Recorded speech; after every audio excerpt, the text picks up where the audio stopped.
Hello everyone and welcome to my garden.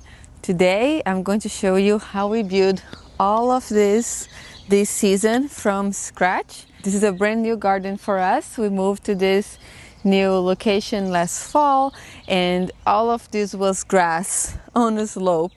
And it took us a little time, but we finally have our garden for this season. And the garden looks a lot better than we first expected or imagined. So I'm very excited to walk you through the whole process of building this. If you're new here, my name is Mari and I'm gardening in the Lower Hudson Valley, New York, Zone 6B7A. And this is how this area looked when we first moved in. It was all grass and had a little bit of a slope at the end of it too that we had to work with. And one of the first things that we done here was to put a tarp over the grass so you could kill the grass and be easier to mulch it over. And after we removed that, we added some wire mesh to the bottom to prevent from critters to digging under and entering the garden. That way, we have a problem with groundhogs here. And this wire is not very small, but it's small enough that they wouldn't dig under. They can't fit coming in from below. So that's why we started a small area first. So we'll see how this works for us this year. And we'll figure out what we'll do in the future after this first season. And the next step was to cover all of this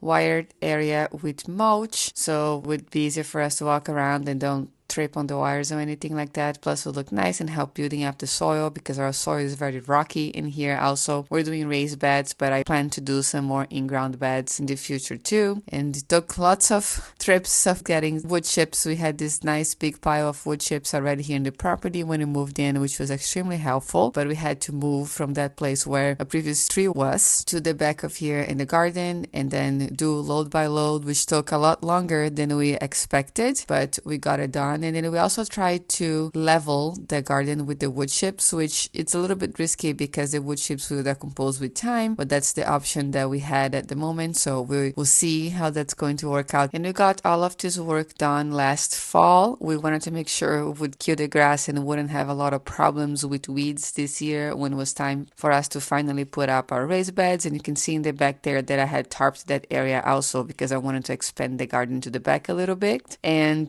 this spring, this is already fast forward this spring, we were gifted this tiller and we were able to work with the leveling of the garden a little bit better. On this part over here, we wanted to do a little bit of terracing. Our soil is very rocky. You can see here my husband show you it's very compacted and rocky, so it's very difficult to work. I couldn't even dig, but after we tilled, it was nice and fluffy and we could just shovel around and move things. So we were very thankful for the gift. It helped us immensely with the build of this garden. Right after we finished our project, we were gifted our first raised bed for this garden from Vego Garden, which we are also very thankful for. First, our plans were to build our raised bed with bamboo because you can see in the back over there we have lots of bamboo in this property.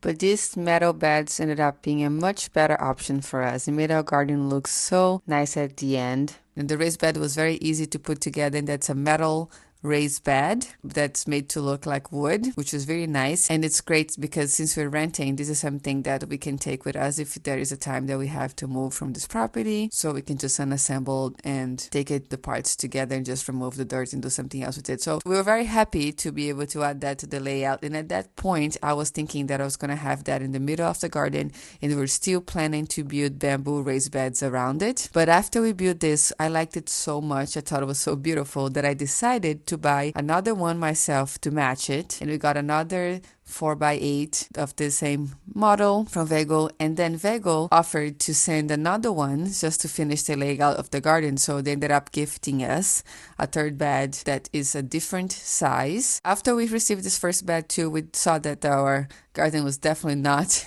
leveled. We needed to add a lot more wood chips to the garden, which was sloped. So we did that before even put the fence on too. So we just could measure where the raised beds would go and to be able to still keep bringing the wheelbarrow and the loads of wood chips without the fence in the way. I extended the garden a little bit too with some more wire and wood chips to the back because after we measured, I wanted to have an extra bed in the back that I could grow some things in ground and also to help us to hold the garden a little bit in the back too and start our terracing. And every time there was not raining, we were working in the garden. Even though it didn't go in the order that we wanted, once we finished the project, we would start another one right away. So then after we extended the garden in the back a little bit, we installed a fence on this day. And this is a very fine wire mesh that our landlords gave to us. They gave us all of the fencing material that we used to build this garden. And we're very grateful for that too. After we were done with that section of the fence, we received our other raised beds, so we decided to build them and put them together before we finished the fence, so it would just be easier to bring the boxes back and forth. And putting the other two raised beds together was so much easier after building the other one. When we did the third one, we felt like we could do it very fast,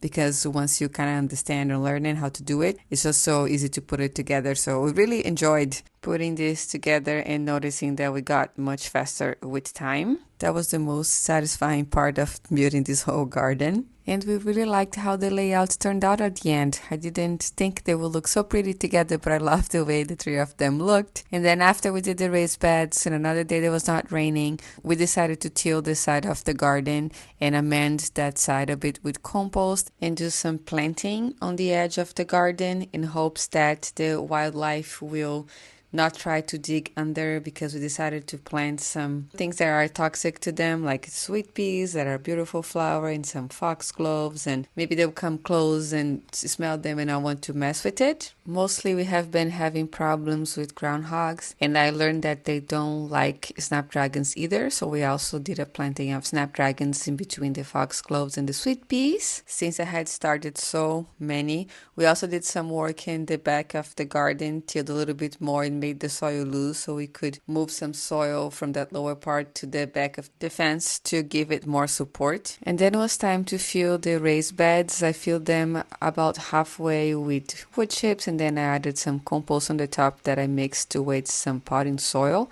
This week we had a lot of rain and I didn't really have a chance to film myself grabbing the loads of wood chips and compost to fill the beds. I also bought some bagged raised bed soil that I'm not going to recommend now because it was a brand that I have never used before. So after we go through this growing season, we'll see how these plants will do. And after the beds were filled, I decided to go plant in the rain because they would just get watered by the rainfall. It will be a little bit easier for me. So here you can see myself planting some onions in this smaller bed. But just right after that, I ended up planting some other things on my other two big raised beds too. And I added the remaining of the compost to that area that you see myself working in the back there.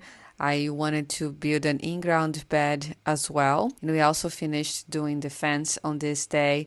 While my husband was doing the front part, I was working in the back too, with moving some of the soil that we had tilled to the back of the fence to make it even more stable. We also made the fence taller by adding some bamboo poles from the ones that we had here in the property. We cut them to about 10 feet, and then we added a second layer of fencing with bird netting instead of the wire mesh because we wanted to be a little bit wobbly to make it hard for the animals to climb and to also possibly protect from deer in case they wanted to jump in. Then I tried to attach the two together with some jute, but that was not the best option. We're still gonna revisit that and try to see what we can do to make it look a little nicer and to make sure it stays nice and stable. We might buy a little fine black jute that we might thread it to, but for now we're leaving like this, so just trying to attach them together so there's not too much space in between, and we're going to make it nicer through the season. Meanwhile, my husband was putting up a trellis that we got on Amazon. This is not a very expensive one. It's the same that I had before in my previous garden. I had them on white, so this time I got it black, so it would look a little nicer with the setup that we have here, and that fit perfectly in between our raised beds. And the last thing we had to do, I just wanted to add some mulch to the front of the garden to make it look a little nicer and have like a bit more of a feel of an entrance in the front of the gate, and that's it. We had our garden all done and ready to go, and then I just moved some of my planters in and some things around, and it was very nice to have it done and finally had this big task accomplished. And if you want to see everything that I planted in it, you can watch my last garden tour.